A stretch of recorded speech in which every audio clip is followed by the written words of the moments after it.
4.2 का जो तीसरा प्रश्न है, चर को पृथक करने के लिए जो आप चरण प्रयोग करेंगे उसे बताइए और फिर समीकरण को हल कीजिए। तो देखो, इससे पहले पहला और दूसरा जो प्रश्न हमने आपको बताया था उसमें हमने आपको जो दिए थे केवल एक एक चिन्ह आपको दिया था, या प्लस था या माइनस था पहले में, दूसरे में या गुणा था या भाग था। ठीक है, अब इसमें क्या है, चर के साथ एक संख्या को गुणा किया गया है और एक को घटाया भी गया है, दो चीजें हैं।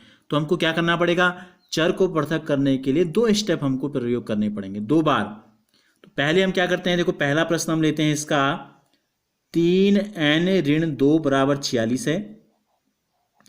पहले हम क्या करेंगे, अगर प्लस में या माइनस में कोई संख्या है तो उसको हमको दूसरी तरफ ले जाना है, ठीक है, उसको हटाना है, ये कह सकते हैं। तो 3n में से 2 घटाया है तो घटाने का उल्टा क्या होता है, जोड़ना। तो हम क्या करेंगे, दोनों पक्षों में, हमने आपको बताया था क्या करते हैं, दोनों पक्षों में करते हैं ताकि समीकरण के मान में कोई अंतर ना आए। दोनों पक्षों में 2 जोड़ने पर देखो क्या होगा, दोनों पक्षों में 2 जोड़ने पर ये हो जाएगा 3n ऋण 2 धन 2 और ये हो जाएगा 46 धन 2। देखो ऋण 2 धन 2 0 कट गए, यहाँ क्या बच गया, अब बच गया केवल 3n, 46 में 2 जोड़ो 48। 3n का मतलब क्या होता है, n का तिगुना, यानी कि 3 से गुणा किया है। अब 3 को हटाना है तो गुणा का उल्टा क्या होता है, भाग। तो क्या करेंगे, दोनों पक्षों में 3 का भाग देने पर, दोनों पक्षों में 3 का भाग दे देते हैं। ठीक है, क्या हो जाएगा, देखो दोनों पक्षों में 3 का भाग देने पर ये है 3n, तो 3n बट्टे 3 हो जाएगा। 3n को हम 3 गुणा n भी लिख सकते हैं, देखो तिगुना है, गुणा था तो उल्टा कर दिया भाग, और यहाँ 48 बट्टे 3 हमने कर दिया। 3 से 3 कट गया, क्या बचा, केवल n बच गया। 3 का भाग देते हैं, 3 एकम 3, 1 बच गया, 1 के बगल में 8 उतरेगा तो 18 हो जाएगा, 3 छक 18। तो प्रश्न हल हो गया।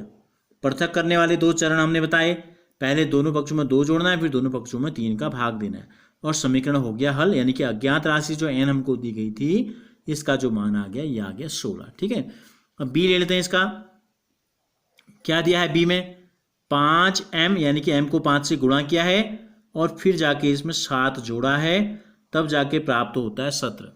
तो इसमें भी क्या है, 2 स्टेप होंगे, एक बार गुणा किया है चर संख्या के साथ और एक बार जोड़ा है। तो पहले जोड़ या घटाव है तो उसको हमने हटाएंगे, कहा था आपसे। तो जोड़ने का उल्टा क्या होता है, घटाना। कितना जोड़ा है यहाँ चर के साथ, 7। तो हम क्या करेंगे, हम दोनों पक्षों से, या दोनों पक्षों में 7 घटाने पर घटा देते हैं 7। तो क्या हो जाएगा, ये हो जाएगा 5m धन 7 ऋण 7, बराबर की जगह बराबर, ये हो जाएगा 17 ऋण 7। तो धन 7 ऋण 7 कट गए, यानी कि 0 हो गया। क्या बचा, केवल 5m, और 17 में से 7 घटाएंगे तो आ जाएगा 10। 5m का मतलब क्या है, m का 5 गुना, यानी कि गुणा है। तो गुणा को हटाने के लिए क्या करना पड़ेगा, गुणा का उल्टा विपरीत क्रिया करनी पड़ेगी। तो हमें क्या करना पड़ेगा, दोनों पक्षों में 5 का गुणा का उल्टा भाग, तो 5 का भाग दे देते हैं। 5 का भाग देने पर ये हो जाएगा 5 गुणा m है, 5 का भाग दे देते हैं, और दोनों पक्षों में देना है तो 10 में भी देना होगा। 5 एकम 5, यानी कि 5 से 5 कट गया, और ये हो गया 5 दूनी 10। तो यानी कि समीकरण का हल आ गया m बराबर 2। यानी कि अगर समीकरण में m का मान अगर हम 2 रख देंगे तो दोनों पक्ष बराबर हो जाएंगे। देखो 5 दूनी 10, 10 में 7 जोड़ेंगे तो 17 आ गया। इसी प्रकार सी जो हमको दिया है, देखो क्या है, 20p बट्टे 3 बराबर 40 है। तो अब हम ले लेते हैं सी, ले लेते हैं, सी को हल करते हैं। देखो इसमें भी क्या है, 2 चीज़ें हैं। एक बार क्या किया है, p को गुणा किया है 20 से, और एक बार भाग दिया है 3 से। तो इसमें हम कुछ भी कर सकते हैं, गुणा या भाग में से किसी को भी पहले लिया जा सकता है। ठीक है, तो पहले क्या करते हैं, 20p को 3 से भाग दिया है तो भाग का उल्टा कर देते हैं।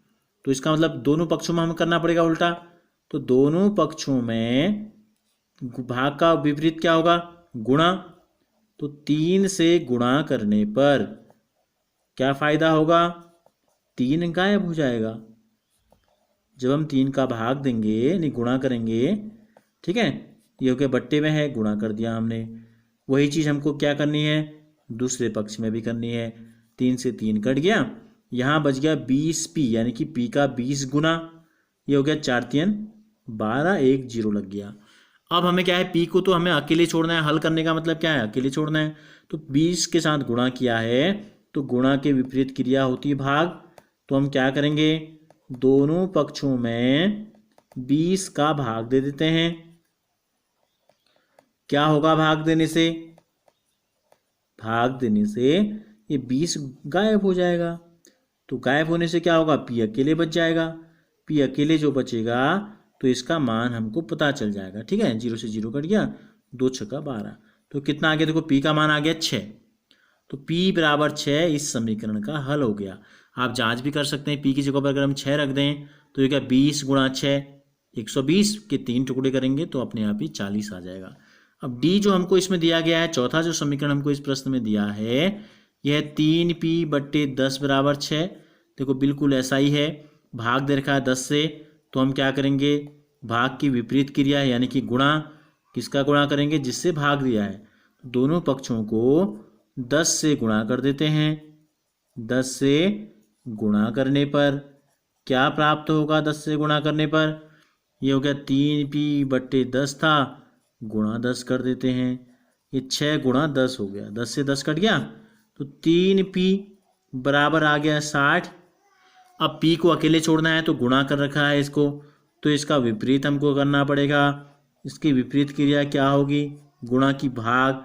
तो दोनों पक्षों को 3 से भाग कर देते हैं। भाग करने से क्या फायदा होगा, 3 गायब हो जाएगा। 3 गायब होगा तो क्या होगा, p अकेले रह जाएगा, और जो अकेले इसका मान आएगा दूसरे पक्ष में, तो यही इस समीकरण का हल होगा। यानी कि p का मान आ गया 20।